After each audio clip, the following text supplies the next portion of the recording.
Joined by J.J. Joe, former Baylor quarterback and color analyst for Baylor Radio on 365 Sports. And J.J., the role continues. The change in this team, the personality of this team, and what they're doing. Did you ever think this right here with what you've seen was possible a month ago? I would say 100% no, Smoke. My first, I remember having a conversation on the plane to Ames. I said, we got to have this one, or a lot of stuff feels like a lot of stuff will change quickly on us. And then I remember flying back, and I'm like, shoot, I'm not looking forward to the next couple of weeks. So I coming out of the bye, I was shocked, and they finally gotten it, Smoke. And I think all of us as Baylor fans are just elated that this team has finally started to put together, just kind of the finer points and started closing games. And it's much more fun on this side of it, man. I tell you. JJ, the coaching staff never lost the locker room. And when you've gone through not just one rough year, but two rough years in a row, sometimes you can lose the locker room even though you're trying, even though the locker room wants to stay with you, right? They want to, they just can't give any more and they don't know. What do you think was the key to them not losing it? Yeah, I think that's a testament to Coach Aranda. I think these players really genuinely care for Aranda, and I think they know he's a good coach. Coach Aranda's a good coach, and a lot of good coaches have been fired, so I'm not going to trip on that. But he's a really good coach. I think he is very straightforward. He doesn't, he's not sending chasers out there. He's just shooting you straight, no chasers. So I think they like that or respect that. They respect him. They really would. They've always played hard. We've never questioned this team's ability. This team playing hard. It was just that we weren't closing the deal. And I think last year we kind of lacked some players. And they got players this year. They just took them a little longer to put it together than we thought it would. So it's hard to hold that locker room, man. But that's a testament to the coaches. It's a testament to the quality of the guys, man. I'll tell you that they've recruited like the Matt Joneses, guys who've been there for a long time, and the guys they brought in. So it's been big. JJ, there's so many different directions to go. So I'll just ask you an open-ended. What impressed you the most about Saturday? It's just amazing during the season to see the confidence of a team. And we've seen it here before where a team finally gets that little swag, we want to call it, where they just feel like, hey, no matter what happens, we're going to get it. And this team was close, but you could tell early in the season they just weren't sure who was going to do it. Then Sawyer came in, was playing well, and we tried to say, Sawyer, well, you do it. And then I think what we figured out real soon is that you can't bet on potential and NIL and all that. You just got to go. At the end of the day, what I love about football, man, is it's all about a meritocracy, my friend. Either you perform or you sit. And I'm telling you, there's a couple guys out there, nothing negative, that just kind of weren't making it happen. And there's a couple guys that at the end of the day, either you love the lights and you just do anything to be in the lights, or something else is motivating. And I think they found the guys who wanted to be out there with the lights and getting their number called and all that. And they found those guys, and it's working. As a quarterback who threw to receivers, there are some that can make the 50-50 play, can go grab it, fight for it. And there are some that, that have to be kind of open to make a play. Josh Cameron has turned into all of the above, 50-50 balls, yards after catch or contact. He has become a fantastic wide receiver, and it looks like everybody's joining at least what he's done. Yeah, I think Josh has been a leader all season, though. We've seen the Josh build from the time he was a walk-on, and we're like, he's a nice body. Who is this kid? And then he made a few plays. And this year, I'll tell you, man, whatever you do in the dark comes to the light. That's bad and good. And I could tell Josh has put in some work. Josh has done some stuff over the last 4 or 5 years that people may not have been seeing, but we're seeing it on Saturdays, and he's just great, man. He's the lead dog on the receiver side. He's the consistent one. He's the one that we know will be there. He's the one that defenses pay attention to. And he's a dual threat because he does it on the edge. He does it in special teams. And I think his energy and effort is infectious. And those guys have come along with him, man. They all are doing their part. What I love about this group, guys, is that Josh is he's the guy for the most part. Hal is he's the 50-50 guy that is going to make the splash.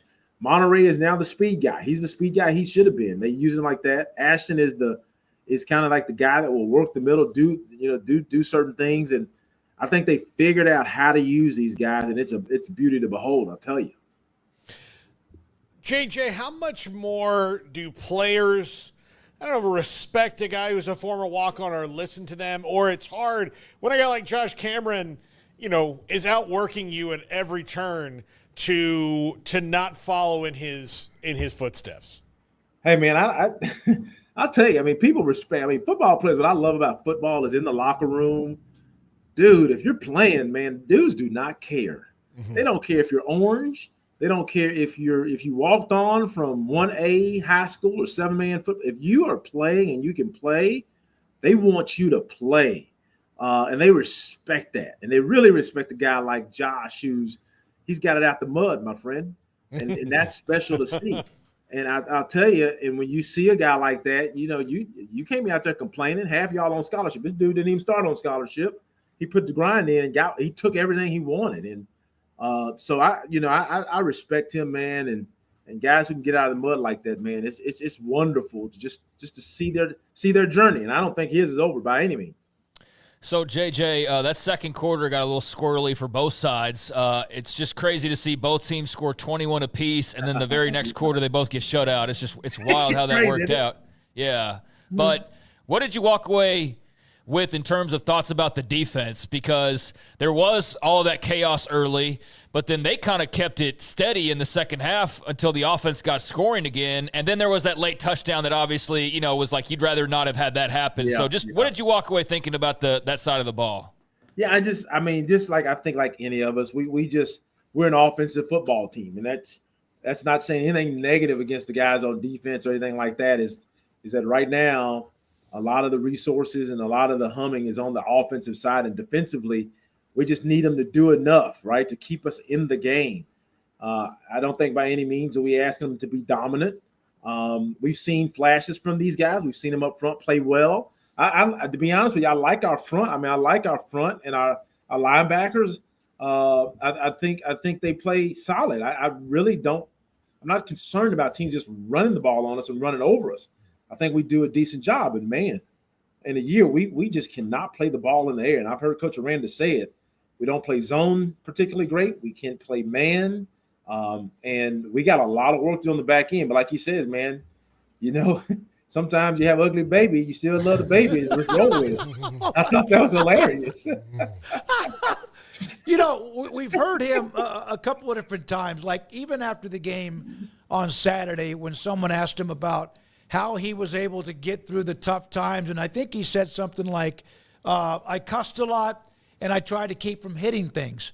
And then he also said he was pissed off when they gave up the late touchdown, which he's also said, I think, in a game before this one. Yep. He's got a little bit more of that in his neck than I think some people realize based on what they see.